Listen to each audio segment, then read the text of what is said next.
Je m'appelle Maxime Miranda, je suis intervenante psychosociale et chargée de projet à l'ACPAM. La mission de l'ACPAM, c'est d'accueillir, de soutenir, d'accompagner les membres de l'entourage d'une personne qui vit avec une problématique de santé mentale. Donc, on a différentes façons d'atteindre cet objectif-là. Donc, on reçoit les personnes ici, on offre différents services, mais on a aussi une mission plus large qui est de finalement viser la déstigmatisation des troubles de santé mentale. On a tous des connaissances au niveau de la santé mentale et donc ça inclut la dépression. Donc la dépression majeure, c'est un trouble qu'on connaît bien. On est au fait avec les différentes statistiques, les différentes recherches, puis surtout les manifestations de ce trouble-là.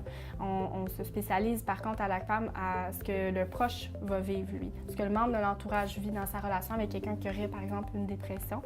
Dans le contexte des adolescents, on cherche à accompagner les adolescents qui seraient préoccupés par la situation d'une autre personne.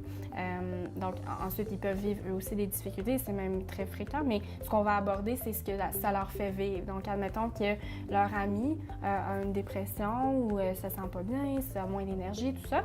Souvent, le jeune qui côtoie ça, qui voit ça, est un peu inquiet, sait pas trop comment réagir et donc cherche un peu à comprendre. C'est là où on est pertinent, je pense.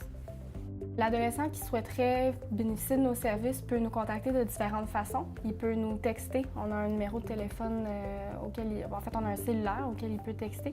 Il peut aussi nous appeler, donc sur le même téléphone. Puis sinon, il pourrait entrer en contact avec nous par courriel. Il y a une adresse courriel qui est dédiée aux services aux adolescents.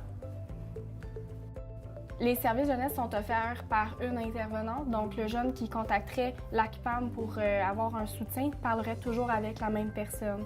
Donc ça crée une continuité. Si on développe un lien de confiance, ça peut se maintenir dans le temps.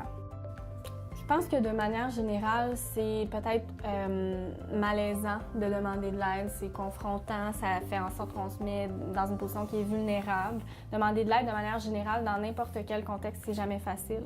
Donc, c'est fort possible que vous vous sentiez réticent à demander de l'aide puis à contacter l'ACPAM. On a mis en place des services qui facilitent peut-être cet accès-là, donc d'envoyer un petit texto, c'est comme de parler à son ami, c'est un peu la même idée.